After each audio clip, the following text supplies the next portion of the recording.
Class 10 maths का chapter 4 और हम लोग पढ़ने वाले हैं द्विघात समीकरण की जांच। तो समीकरण द्विघात है या नहीं है उसकी जांच करना है। तो हम लोग जानते हैं कि यदि किसी चर का घात जो अधिकतम घात होता है 2 रहे तो उसे हम लोग द्विघात कहते हैं। क्या कहते हैं? द्विघात कहते हैं। और यदि वह जो समीकरण है जिसमें LHS पक्ष होता है और RHS पक्ष होता है और उसमें अधिकतम जो चर का घात होता है यदि 2 हो गया तो हम लोग कहेंगे कि वह क्या है? द्विघात समीकरण है। क्या है वो? द्विघात समीकरण है। तो सबसे पहले हम लोग जानते हैं कि द्विघात समीकरण क्या है और उसका मानक रूप क्या होता है। तो हम लोग कुछ एग्जाम्पल लेकर के इसको समझेंगे कि द्विघात समीकरण कैसा होता है, क्या होता है और इसे क्यों हम लोग द्विघात समीकरण कहते हैं। तो द्विघात समीकरण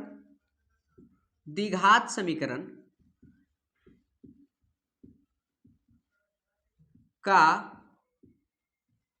मानक रूप क्या होता है?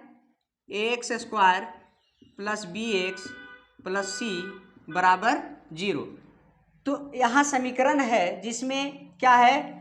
बायां पक्ष भी है और दायां पक्ष भी है, इसीलिए इसे समीकरण कहा गया है। और यहाँ पर हम लोग देख पा रहे हैं कि जो चर x है, a और b और c क्या है? अचर है। जहां लिखेंगे जहां a b तथा c चर अचर है तथा x क्या है? चर है। x क्या है? चर है। जहां a b तथा c अचर है तथा x क्या है? चर है। तो हम लोग एक प्रश्न लेकर के इसको समझने का प्रयास करते हैं। जैसे एक प्रश्न देता है कि क्या x प्लस 1 इक्वल टू 0 द्विघात समीकरण है या नहीं।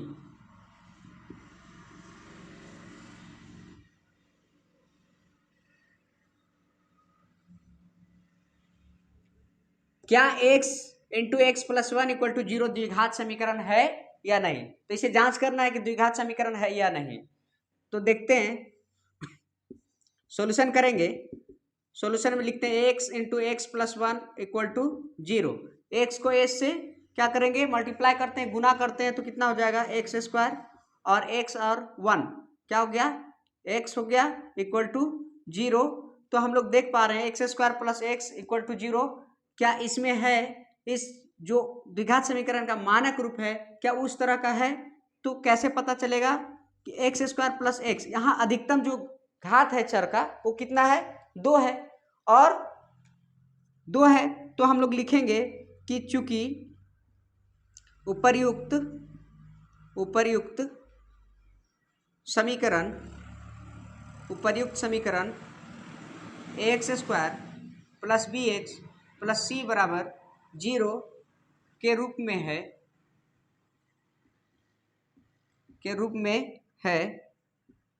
इसलिए बहुपद समीकरण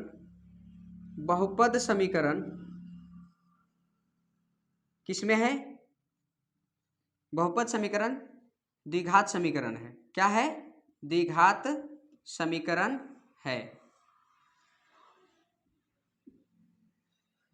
उपर्युक्त समीकरण x square plus b x plus c equal to 0 के रूप में है, इसलिए बहुपद समीकरण जो है वो द्विघात समीकरण है। ये जो बहुपद समीकरण हुआ वो क्या है?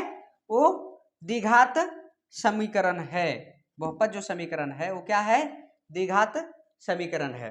तो ये पहला एग्जांपल लेकर के बनाए। इसी तरह का अगर मान लिया जाए कि क्या एक और क्वेश्चन देता है, क्या एक्स प्लस 1 इक्वल टू यहाँ कोई नंबर हम लोग रख देते हैं, क्या x into x plus 1 equal to 2 द्विघात समीकरण है या नहीं।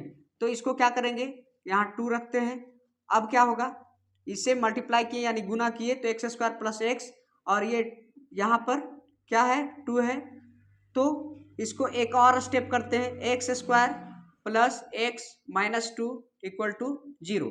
तो हम लोग देख पा रहे हैं कि उपर्युक्त समीकरण जो है x square plus b x plus c equal to 0, जहाँ ए क्या है 1 है, बी 1 है और सी माइनस 2 है के रूप में है।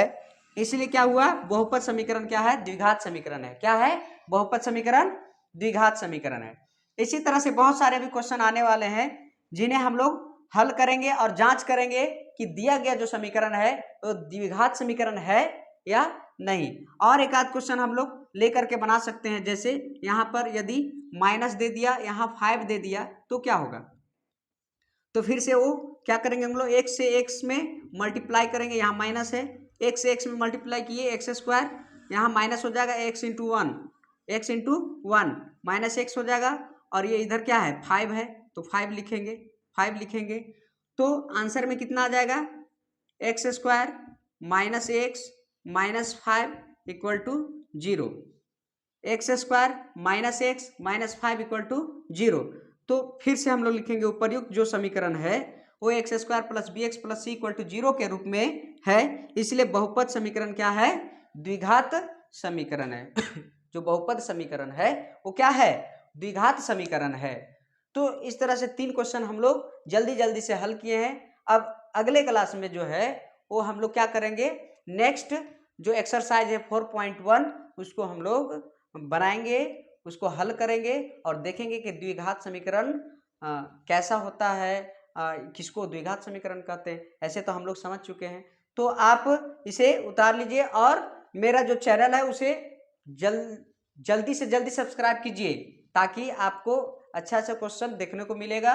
और ये जो क्वेश्चन है वो बहुत इंपॉर्टेंट है आपके एग्जामिनेशन पॉइंट ऑफ व्यू से।